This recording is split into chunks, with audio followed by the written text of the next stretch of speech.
Hoy nuevamente vamos a trabajar con un ejemplo de dificultad intermedia. En este caso vamos a demostrar la expresión de campo eléctrico dentro y fuera de un cascarón esférico. Para ello vamos a emplear el método de integración utilizando conceptos básicos de geometría, física y cálculo. Recuerden que si al final de la clase les resulta útil, comenten, den like y suscríbanse porque habrán desarrollos nuevos en ingeniería todos los días. Vamos con el ejercicio. El enunciado nos dice que un recipiente esférico conductor de pared delgada tiene radio R y carga total Q distribuida uniformemente en su superficie. Determine la intensidad del campo eléctrico en un punto dentro del cascarón y en un punto fuera del cascarón, medidos desde el centro de curvatura. Bien, entonces en este ejemplo nuestro punto P puede estar ubicado dentro o fuera del cascarón, y cabe destacar que el interior de la esfera es espacio vacío, es decir, no hay distribución de carga volumétrica. El total de la carga está en un plano el cual no posee espesor, o bien es de espesor despreciable. Dicho ello, para iniciar nuestra solución vamos a estandarizar los ejes de coordenadas. En este caso yo voy a trabajar hacia la derecha el eje X, perpendicular a ello el eje y la dirección Z perpendicular a X como a Y. Recuerden que la definición de estos ejes no está escrito en piedra. Cualquiera de mis ejes se puede llamar X, Y o Z e incluso ustedes lo pueden seleccionar en otras direcciones. Asimismo, no hay problema en cuál orientación se encuentra el punto, sea a la izquierda, abajo, arriba o incluso en una inclinación oblicua con respecto a la esfera. El desarrollo que vamos a obtener para nuestro diagrama es perfectamente aplicable en todos los escenarios. Nada más tienen que ir ajustando la geometría en torno con sus ejes. Dicho esto, vamos a establecer el diferencial de carga. En este caso, yo he dividido la esfera en una cantidad finita de anillos de espesor diferencial. Así que ahora, como siguiente paso, debemos analizar el efecto del campo eléctrico de este diferencial sobre el punto de interés. Para ello, vamos a considerar una primera partícula de carga diferencial 1, desde la cual vamos a trazar líneas de campo que van desde su posición hasta el punto donde se está midiendo el campo. Y ya que la carga es positiva, se va a describir un vector de campo eléctrico que va en dirección saliente con respecto al diferencial hasta el punto de interés. Esta es una magnitud tridimensional, por lo tanto se puede representar con tres coordenadas rectangulares. Así que sustituimos al vector por tres componentes. Una que es paralela con el eje X, otra que es paralela con el eje Y una paralela con el eje Z. Con respecto a la dirección en el eje X y eje Z, es más que evidente que apunta en orientación positiva. Con respecto al eje Y, lo he considerado en dirección negativa porque la partícula se encuentra en la cara frontal de la esfera. Ahora bien, en busca de simetrías, vamos a analizar una posición a 180 grados con respecto a la ubicación del primer diferencial. Entonces vamos a estudiar una segunda carga que tiene la misma magnitud que la primera y desde la cual trazaremos líneas de campo hasta la posición de interés. Nuevamente se va a describir un vector que es tridimensional, así que lo podemos descomponer. La diferencia es que en este caso la componente X es negativa, la componente Z es positiva y la componente Y va a ser positiva porque en este caso, ya que la partícula está a 180 grados de la primera, está en la parte trasera. De esta manera consideramos las direcciones unitarias. Una dirección 2 en X, otra en y en Z es hacia arriba, entonces más bien aporta componente.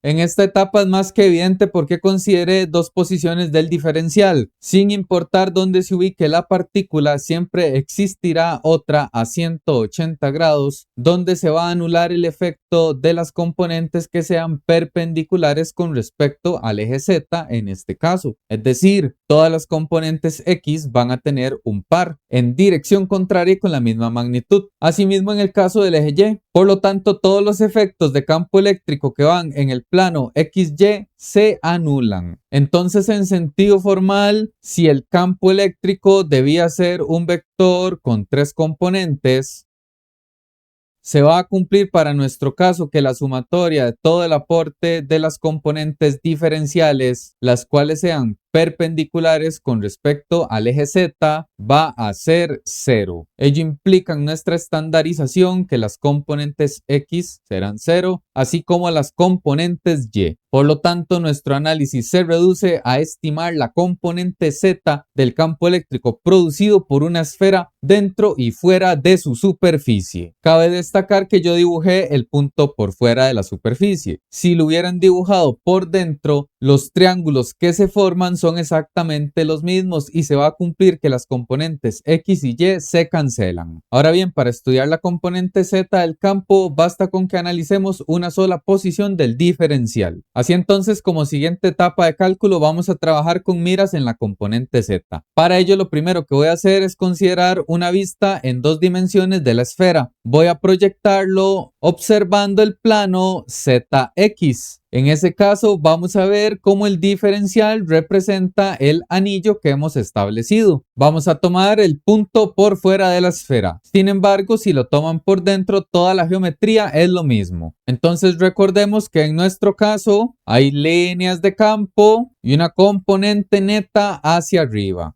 Aquí en nuestra vista 2D, las líneas de campo las vamos a denominar con una magnitud D, lo cual representa una longitud. Vean que con ello podemos establecer un primer triángulo. Voy a trazar una recta desde el punto de interés hasta el origen de la esfera y vamos a extraer un primer triángulo. Consideraremos un ángulo alfa y vean que el vector de campo eléctrico se mueve a lo largo de esa longitud. Así que la hipotenusa de este triángulo representa la magnitud del campo y entonces el cateto adyacente con alfa representa la componente Z. Así que ya tenemos una primera relación. La componente Z estaría dada por la magnitud y el coseno de alfa. Por su parte, nosotros sabemos que la magnitud del campo eléctrico de un diferencial corresponde a la constante de proporcionalidad, el valor de la carga diferencial dividido entre la distancia del diferencial hasta el punto de interés, lo cual se denota con R cuadrado. Pero vean que esa longitud R cuadrado representa la medida de la hipotenusa de este triángulo, lo cual yo he definido con la letra D. Así que voy a eliminar directamente este R cuadrado y lo voy a expresar como D cuadrado. Ahora bien, la siguiente etapa corresponde a definir expresiones para el coseno, para el diferencial de carga y la distancia D. Para ello, acá en nuestra vista bidimensional, voy a trazar un radio de la esfera, el cual va a ir desde el origen hasta justamente la posición del diferencial y se representa la magnitud R. Ahora bien, nosotros sabemos que desde el origen hasta el punto de interés, si estamos proyectando al plano XZ, esta longitud mide Z. Y entonces se forman dos triángulos rectángulos, uno por abajo y otro para arriba. En el caso del triángulo superior ya definimos que tiene una hipotenusa D y un ángulo alfa. Y vean que para el inferior vamos a considerar sí o sí el ángulo θ en esta orientación con respecto a la vertical, es decir, en nuestro triángulo este ángulo. Y la importancia de ese ángulo es que es coincidente con un sistema de coordenadas esféricas. Por eso debe llevar esa posición obligatoriamente. Y vean la definición de ese triángulo, tiene hipotenusa R, por lo tanto, adyacente a θ, eso mide R cos de θ, y opuesto con θ, R seno. Por lo tanto, para nuestro triángulo superior comparte un cateto, el cual también mide R seno de θ. Y vean acá el cateto vertical de este triángulo. Si toda la longitud hasta el centro era Z, pues entonces para esta región a Z le tendremos que restar el R cos de θ, que representa el lado del triángulo inferior. De modo que este cateto es equivalente a Z menos R coseno de θ. Así entonces ya podemos definir la cantidad de. Por Pitágoras nosotros sabemos que la hipotenusa al cuadrado es equivalente al primer cateto a la 2 más el segundo cateto a la 2. Ahora bien, veamos que para el coseno de alfa vamos a tener cateto adyacente entre hipotenusa, es decir, z menos r cos de zeta dividido entre el valor de d, que vean que de esta expresión correspondería a extraer la raíz. Así que tenemos este término y la raíz. Bien, entonces hasta aquí ya tenemos expresión para el coseno y para la distancia al cuadrado. Nos resta el diferencial de carga. Para ello vamos a emplear el concepto de densidad superficial de carga. Nosotros sabemos que a nivel macroscópico, la densidad superficial de carga es la razón de la carga total entre el área. Y por su parte, ya que estamos con una esfera total, el área va a ser 4pi r cuadrado. Asimismo, esta relación de densidad también se tiene que cumplir a nivel infinitesimalmente pequeño. La densidad de carga va a ser equivalente a la carga distribuida entre el área, con la salvedad de que son magnitudes diferenciales, es decir, muy pequeñas. Ahora bien, vean que nuestro diferencial es un anillo bidimensional, no posee espesor. Por lo tanto, esta circunferencia nosotros la podemos extender en una proyección rectangular. Entonces, al extender el anillo se va a generar aproximadamente un rectángulo. Vean que esta longitud de dicho rectángulo representa el perímetro del anillo diferencial y veamos desde la vista bidimensional que el radio de dicho anillo diferencial corresponde a r seno de zeta. Así que si nosotros sabemos que para una circunferencia el perímetro es 2πr, esta longitud del diferencial va a ser equivalente a 2πr seno de zeta. Y vean acá para el espesor que es sencillo. Si exageramos el espesor del elemento diferencial, este ancho del rectángulo corresponde a la longitud del arco del diferencial. Yo por mi parte lo voy a denominar como el arco diferencial de S. Y entonces es esta misma magnitud. Y vean que si esto es un arco diferencial, está describiendo un ángulo que también es diferencial, que vamos a llamar de zeta. Por otra parte, vean que las dos terminales de ese arco que se forma están suscritas a el radio de la esfera. Entonces, una relación que podemos utilizar en radianes nos dice que la longitud de arco es equivalente al radio que se suscribe multiplicado por el ángulo en radianes. Nada más con la salvedad que nuestro ángulo es diferencial de magnitud de zeta. Así entonces, notemos que si nuestro diferencial es un rectángulo aproximadamente,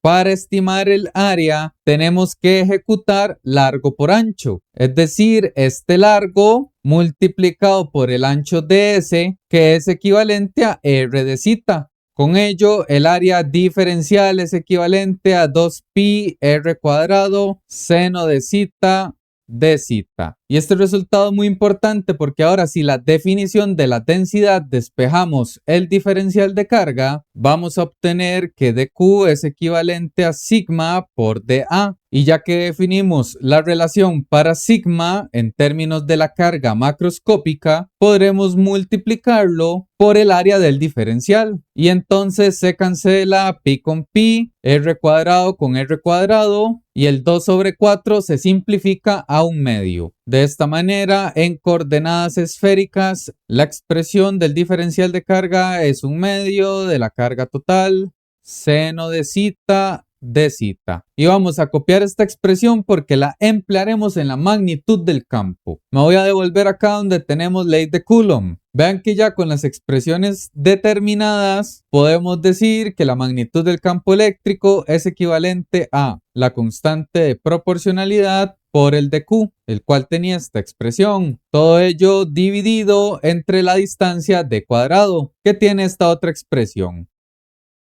Y entonces reordenando simplemente tenemos un medio que multiplica toda la expresión. Ahora bien, ya con la magnitud definida lo podemos multiplicar por el coseno de alfa. Con ello vamos a obtener que la componente z del anillo de carga diferencial es equivalente a la magnitud por el coseno. Y noten acá que en este denominador podemos aplicar leyes de potencias. En el caso de la izquierda tenemos un denominador elevado a la 1. Y en el caso de la derecha, por la raíz, tenemos un denominador a la 1/2. Entonces, como expresión final, la componente Z del campo eléctrico va a tener un 2 en el denominador, un exponente a la 3/2 para estos valores y el producto de KQ Z menos R cos de Z por el seno de Z de Z. Y entonces esta relación representa el aporte de un solo anillo de espesor diferencial en el que se ha dividido la esfera. Ahora, como siguiente paso, tenemos que sumar el aporte de todos los anillos que se pueden extraer. Ello lo logramos con el concepto de integral. Así que integrando a ambos lados, vamos a obtener a la izquierda EZ y a la derecha debemos formular toda la integral. Para definir los límites de integración tenemos que estudiar la variabilidad de Z. Recuerden que en un principio les dije que Z iba a ser un ángulo con la vertical y que además estamos trabajando en términos de coordenadas esféricas, R, Z y Φ. Nosotros sabemos que en la convención de esféricas, R es una cantidad mayor que 0. Z por su parte tiene variabilidad para una esfera desde 0 hasta pi, es decir, desde 0 acá con el eje hasta 180 grados, mientras que Φ sí representa el giro total desde 0 hasta 2pi y lo podemos ver acá en este plano XY. Entonces, si nosotros estamos con la coordenada esférica Z, que se llama la colatitud, como nosotros estamos integrando para la superficie de toda la esfera, la variabilidad será desde 0 hasta pi, tal y como se ha presentado en la convención. Entonces consideramos los límites en esas dos cantidades. Si lo asumen desde 0 hasta 2pi sería erróneo. Y ahora hay que resolver esa integral en la cual yo naturalmente les habría dicho ya está tabulado. Sin embargo, no tenemos una estandarización en la cual podamos escribir directamente un resultado. Así que tenemos que resolver todos los pasos de la integral. Lo primero que voy a hacer es extraer las constantes. Así que nos queda KQ entre 2 por fuera. Lo siguiente que voy a hacer es elevar al cuadrado esta expresión y desarrollar esta otra fórmula notable. Vean que en la fórmula sería el primero al cuadrado menos 2 veces el primero por el segundo más el segundo al cuadrado, es decir, R cuadrado cos cuadrado de Z, y todo ello elevado a la 3/2. Ahora acá voy a reagrupar términos en este denominador. Voy a extraer una R cuadrado a factor común para esos dos valores. Con esta formulación, vean que el seno cuadrado más el coseno cuadrado de un ángulo da como resultado 1. Y entonces en el denominador nos va a quedar R cuadrado más Z cuadrado menos 2ZR cos de Z, siempre elevado a la 3/2. Y el numerador no ha cambiado. Ahora bien, en esta etapa de la solución ya podemos aplicar una sustitución simple para la integral. Yo voy a definir que sea U los valores dentro de la raíz, es decir, R cuadrado más Z cuadrado menos 2ZR cos de Z. Vamos a derivar con respecto de Z. Entonces, tanto R y Z son constantes. Por lo tanto, nos quedaría menos 2 veces ZR multiplicado por la derivada de coseno, la cual es menos sen de Z. El menos con menos se cancela. Y voy a despejar de toda esta expresión el seno de Z de Z. Entonces, para ello, dejo el de U, paso acá a dividir estas constantes, 2ZR, y mandamos a multiplicar el de Z. Ahora bien, ya tengo una expresión para sustituir el denominador y el seno de Z de Z. Nos resta generar una expresión para el Z menos R cos de Z. Entonces vean qué sencillo. De acá de la definición vamos a despejar el coseno. Entonces vean que podemos enviar esto positivo al otro lado y la U negativa. Entonces nos queda que el coseno de Z es igual a R cuadrado más Z cuadrado menos U. Todo ello dividido entre lo que multiplicaba el coseno, que era 2zr. Ahora bien, por medio de este coseno vamos a considerar la expresión z menos r cos de zeta. Vean que sería z menos r multiplicado por la expresión del coseno. Y entonces r se cancela con r. Y vean que aquí como me queda un z menos esta fracción, podemos aplicar como un denominador. Entonces tendría que pasar a multiplicar este divisor por el z. De modo que como resultado obtendríamos 2z cuadrado. Luego tenemos un menos que va a cambiar el signo de todos los elementos. Así que obtendríamos menos r cuadrado menos z cuadrado más u. Todo ello dividido entre 2z. Y entonces acá ya podemos simplificar. Vean que 2z a la 2 menos z a la 2 es equivalente a z a la 2. Nos quedaría menos r más u. Y dividido entre 2z. Y entonces ya tenemos expresión para toda la sustitución. Continuando acá con la integral, vamos a obtener igual kq entre 2, la integral de 0 a pi, nuestro denominador que sería u elevado a la 3 medios. En el numerador vea que tenemos z menos r cos de zeta, el cual corresponde a esta expresión. Luego voy a multiplicar el seno de zeta, el cual nos había dado simplemente du dividido entre 2zr. Y veamos que en esta integral este 2z va hacia el denominador. Entonces se puede multiplicar con este 2z. Entonces vamos a obtener kq dividido entre 2, la integral de 0 a pi de z a la 2 menos r a la 2 más u dividido entre 2 por 2, 4 por z a la 2 por r por u a la 3 medios, diferencial de u. Aquí ya podemos extraer estas constantes. Entonces nos va a quedar kq dividido entre 2 por 4, que es 8. Voy a reordenar, primero voy a colocar la r y luego el z cuadrado. Y todo el resto de términos de la integral.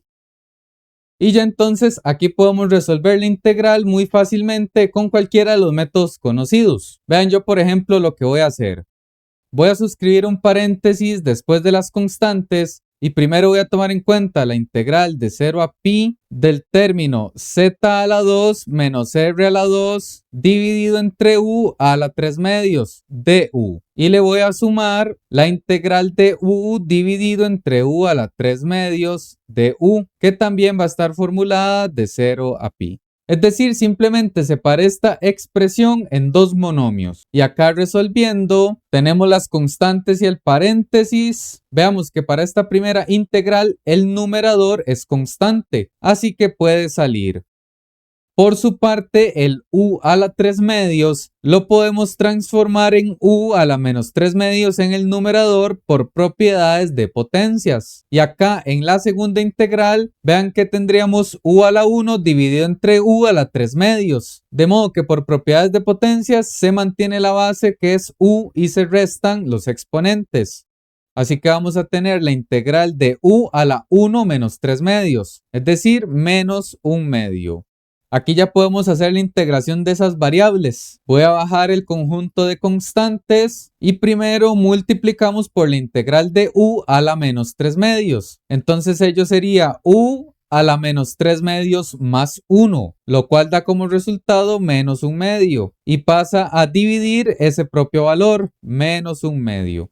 Luego tendríamos u a la menos 1 medio, con lo cual sería u a la 1 medio porque es menos 1 medio más 1. Y todo ello evaluado desde 0 hasta pi. Aquí en esta etapa, antes de volver a las variables originales, vamos a hacer algunas simplificaciones. Seguimos bajando las constantes y vean acá que este término de 1 dividido entre menos 1 medio se transforma en un menos 2 en el numerador. Y este u elevado a la menos 1 medio es equivalente a tener la raíz de u en el denominador. Y luego 1 entre 1 medio es equivalente a 2. Y u a la 1 medio es la raíz de u. Ya podemos regresar a la variable original que habíamos sustituido como u. Pero antes de ello, veamos que esta expresión tiene un 2 y esta también. Así que se pueden cancelar con el 8 de acá. Por lo tanto, ya que todos tienen mitad, este 8 se transforma en un 4 en el denominador. Así que vamos a tener KQ entre 4RZ cuadrado. Multiplicado por, voy a tomar en cuenta este negativo multiplicando ambos términos. Así que nos queda R cuadrado menos Z cuadrado en el numerador. Y vean que el denominador es la raíz de u, y u lo habíamos llamado r cuadrado más z cuadrado menos 2rz cos de zeta. Y aquí tendríamos sumando esa misma raíz. Ya en esta etapa podemos sustituir los límites de integración. Vean que vamos a obtener las constantes por fuera. Voy a suscribir un paréntesis, luego otro redondo y vamos a evaluar el pi.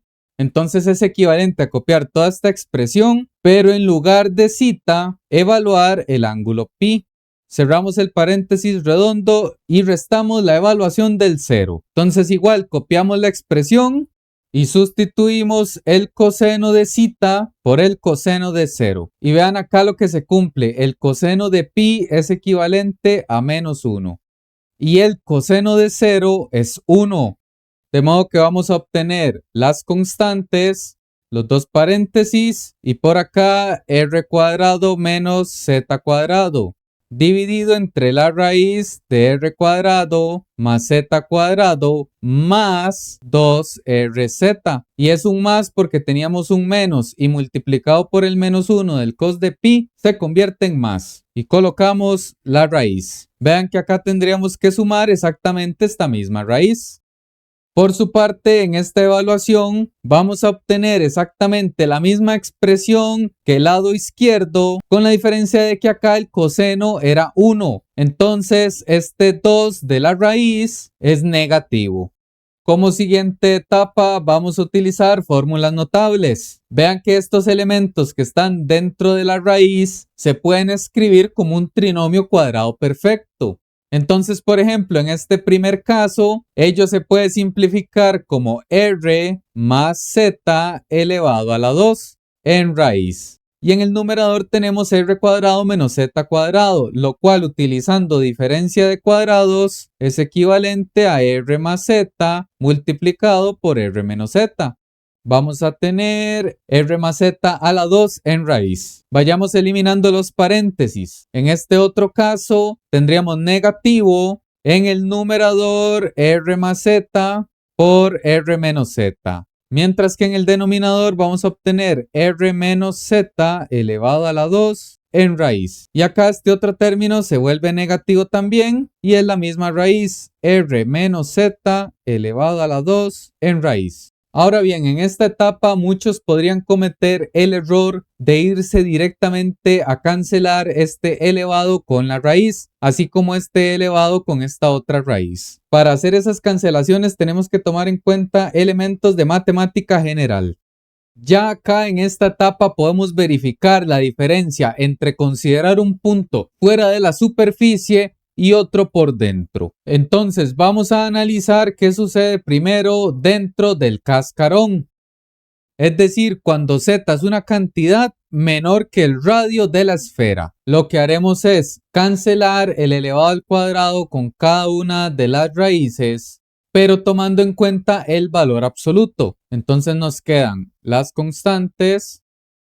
Y en este primer denominador, al cancelar la raíz y el elevado, surge el valor absoluto del argumento de la raíz. Lo mismo para todas las raíces que continúan en la expresión. Y entonces apliquemos el concepto de valor absoluto. Veamos que en este caso la cantidad r más z siempre son positivas, así que los términos dentro del valor absoluto también son positivos. Por lo tanto, estas dos expresiones pueden salir como simplemente r más z. Ahora bien, veamos acá en este otro valor absoluto. Al ser z menor que r, la resta de r menos z nos va a dar un valor positivo. Así que podemos reescribir la formulación y eliminar los valores absolutos. Vean que con ello el término r más z de este denominador se puede cancelar con el r más z correspondiente del numerador. Asimismo, en esta otra fracción, R menos Z se cancela con R menos Z. Y entonces vamos a obtener como resultado las constantes y dentro del paréntesis R menos Z. Luego más R más Z menos, que cambia los signos del R y la Z. Y luego otro menos que tiene que cambiar los signos de este otro R menos Z. Entonces nos queda menos R más Z. Y vean acá, este R se puede cancelar con esta otra. Asimismo, este valor de radio con este otro. Y lo mismo para Z. Z negativo con Z positivo se cancela. Z negativo con Z positivo se cancela. Así que dentro del cascarón vamos a obtener las constantes multiplicado por 0. Y ello como resultado nos va a dar 0. Esto significa que para un cascarón esférico, la componente Z del campo eléctrico en una región dentro del cascarón es equivalente a 0. Ello válido para longitudes Z menores que R. Si la distribución de carga fuera volumétrica, entonces en ese caso el campo eléctrico no sería 0. Ahora bien, analicemos qué sucede fuera de la esfera. Es decir, cuando Z sea una cantidad mayor que R. Vamos a partir de esta misma expresión y veremos que en el caso donde Z es mayor que R, no tenemos problema cuando los valores absolutos involucran la suma de las dos cantidades. Ahí siempre será positivo y el valor absoluto se puede eliminar y mantener el R más Z. El problema lo tenemos con el R menos Z. Aquí sí tenemos que utilizar la definición del valor absoluto. Naturalmente, si la cantidad que está dentro del valor absoluto fuera mayor que 0, entonces el valor absoluto de R menos Z sería equivalente a R menos Z, tal y como en el caso de dentro del cascarón. Sin embargo, cuando R menos Z es menor que 0, es decir, es un valor negativo dentro del valor absoluto, el resultado de esta operación va a ser equivalente a considerar un menos por delante del R menos Z. Y entonces vean acá, si estamos en una región donde Z es mayor que R, tenemos toda la certeza de que la resta R menos Z es un número negativo, pues estamos restando una cantidad pequeña positiva, un número grande negativo, lo cual nos da negativo. Entonces, para poder eliminar estos dos valores absolutos, tenemos que considerar un menos adelante. Así que veamos acá, R más Z se puede eliminar sin problema. Y aquí en el R menos Z, eliminamos los valores absolutos y colocamos un paréntesis con un menos adelante. Y ya podemos ir cancelando términos. Este R más Z se puede cancelar con el numerador R más Z, al igual que R menos Z. Se cancelan. Y entonces vayamos escribiendo el término resultante. Serían las constantes. Y de esta primera operación tenemos R menos Z. Luego sigue R más Z. Luego menos por menos es más. R más Z. Y por acá también, menos con menos es más. Así que sería más R menos Z. Y con ello, esta primera Z se cancela con esta otra. Y acá el segundo término, Z, también se cancela con Z. Y vean que nos queda 4 veces R positivo. De forma que vamos a obtener las constantes multiplicado por 4R. Cancelamos 4R con 4R. Y acá nos queda una primera expresión válida. La constante de proporcionalidad, la carga total, dividido entre la distancia al cuadrado. Es decir, exactamente el campo eléctrico que produce una partícula. Y vean que ustedes pueden escribir la constante en términos de la permitividad eléctrica, lo cual sería 4pi epsilon sub 0 y tendríamos el z a la 2 y la carga en el numerador. Entonces para la región fuera del cascarón la componente z del campo está dada por esta expresión. Eso sí, siempre y cuando z sea un valor mayor que r. Ahora bien, de estos resultados hagamos varias anotaciones importantes. Para cualquier punto sobre el eje z que esté dentro de la distribución, vamos a considerar que el campo eléctrico es 0. Ahora bien, para ese punto en el eje z fuera de la distribución, vamos a tener un vector de campo eléctrico dado por la expresión calculada en dirección K.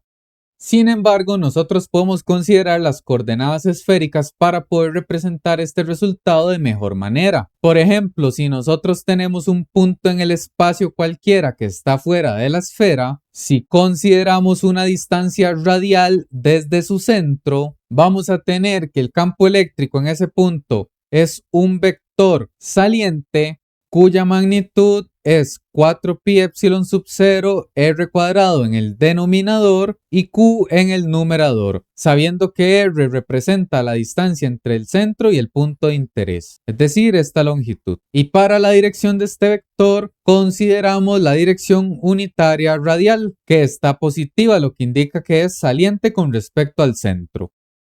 Y ello será válido siempre y cuando esa distancia sea mayor al radio de la esfera. Y con este análisis y desarrollo el ejercicio está finalizado. Comenten, den like y suscríbanse y nos vemos en la siguiente clase de distribuciones continuas de carga. Gracias por su atención.